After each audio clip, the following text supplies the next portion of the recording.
नमस्कार मैत्रिणींनो, आज आपण अगदी टेस्टी असा शिमला मिरचीचा ठेचा ही रेसिपी पाहणार आहोत। चला तर मग ठेचा कसा करायचा आणि त्यामध्ये काय काय वापरायचं ते आता आपण बघूया। आता पहिल्यांदा एका प्लेटमध्ये मी 2 शिमला मिरची आणि 2 आपल्या तिखट मिरच्या घेतलेल्या आहे। तर बघा, तिखट मिरची, आता शिमला मिरची ही तिखट नसते जास्त, त्यामुळे ह्या 2 मिरच्याचा वापर यामध्ये आपण करणार आहोत। चला तर मग आता आपण ही शिमला मिरचीचा ठेचा कसा करायचा ते आपण अगोदर बघूया। आता ह्या मिरच्या आपण पहिल्यांदा मधून त्याला कट मारून घ्यायचा, कारण ही मिरची उडण्याची शक्यता असते भाजताना। आता या आपल्याला भाजून घ्यायच्या, त्यामुळं याला मधून कट मारून घ्यायचं आहे, त्यामुळं मिरची ही उडणार नाही। बघा, अशा पद्धतीने आपण याला कट मारून घेऊ आणि शिमला मिरचीला सुद्धा मध्यभागी कट मारून पाहायचं आहे। कधी कधी मिरची ही आतमध्ये खिडकी असते, तसा मध्यभागी कट मारून आपण आता ही मिरची, आणि कट मारण्यामुळे ही मिरची आतपर्यंत भाजली पण जाते आणि आतमध्ये काही आहे का हे आपल्याला दिसतं पण। चला तर आता आपण एक जाळी ठेवलेली आहे मी गॅसवर, आणि आता ह्या जाळीवर आपण या शिमला मिरची भाजून घेऊया। चला तर आता आपण या जाळीवर शिमला मिरची भाजून घेणार आहोत। आता या शिमला मिरची आणि 2 साध्या मिरच्या आपण भाजून घेऊया, आणि हे शिमला मिरची मधून मधून फिरवत राहायची की जेणेकरून सर्व बाजूनी या सारख्या भाजल्या गेल्या पाहिजे।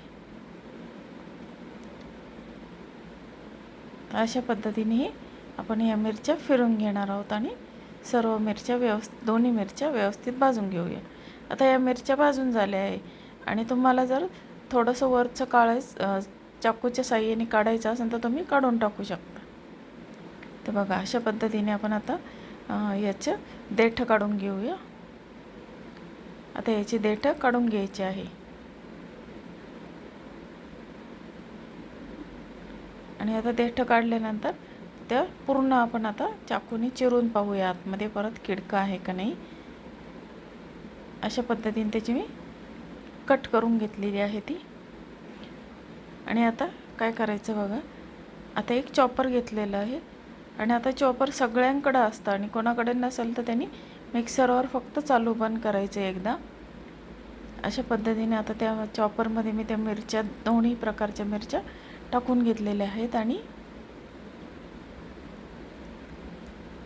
त्यामध्ये आता आपण मीठ टाकूया।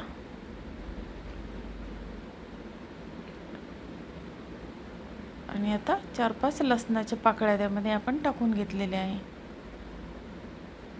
आणि थोडीशी जिरापूड,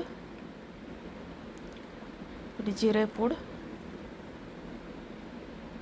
आणि धने पावडर टाकलेली आहे। जिरे पावडर, धने पावडर टाकून घेतलेली आहे, आणि आता हे चॉपर आपण एकदा फिरवून घेऊया। तर बघा मैत्रिणींना, अगदी झटपट होणारा मिरचीचा ठेचा आपला रेडी झालेला आहे, शिमला मिरचीचा, आणि खाण्यासाठी अगदी टेस्टी असा हा शिमला मिरचीचा ठेचा तयार झालेला आहे। तर तुम्हाला ही रेसिपी कशी वाटली, आवडली तर लाईक, शेअर आणि सबस्क्राईब जरूर करा, आणि तुम्ही नक्की करून बघा। आणि आता आपण दुसरी रेसिपी पाहणार आहोत। आता दुसरी रेसिपी आहे माझी मटकीची उसळ। आता या ठिकाणी मी मोड आलेली मटकी घेतलेली आहे एक बाउल भरून। आता ही मोड आलेली मटकीची उसळ कशी करायची ते आपण बघूया। ही सुद्धा अगदी झटपट होणारी आणि अगदी सोपी अशी रेसिपी आहे।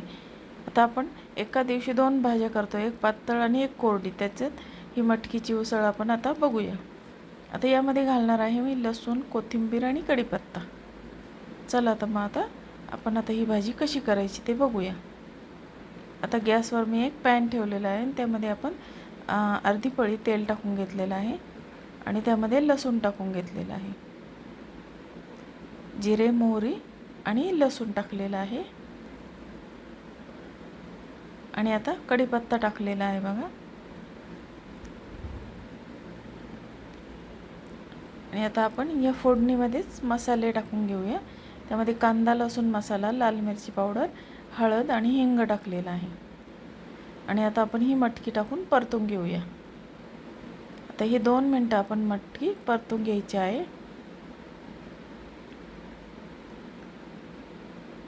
आणि त्यामध्ये आपण आता तुम्हाला जसं पातळ घट्ट करायचं त्याप्रमाणे पाणी ॲड करायचं। आता आणि मटकी शिजायला काही वेळ लागत नाही, अगदी 5 मिनिटामध्ये ही मटकी शिजली जाते.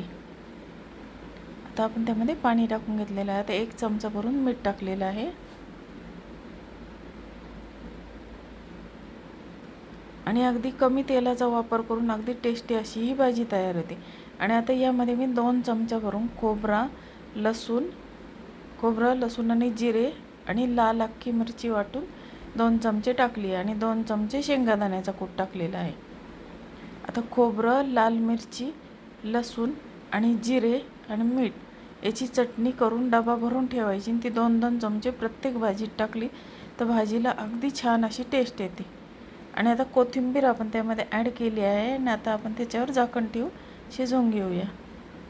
तर आता आपली मटकीची उसळ रेडी झालेली आहे. अगदी 5 मिनिटामध्ये ही मटकीची अगदी टेस्टी अशी ही उसळ तयार होते. तर तुम्हाला या मटकीची उसळ ही रेसिपी कशी वाटली?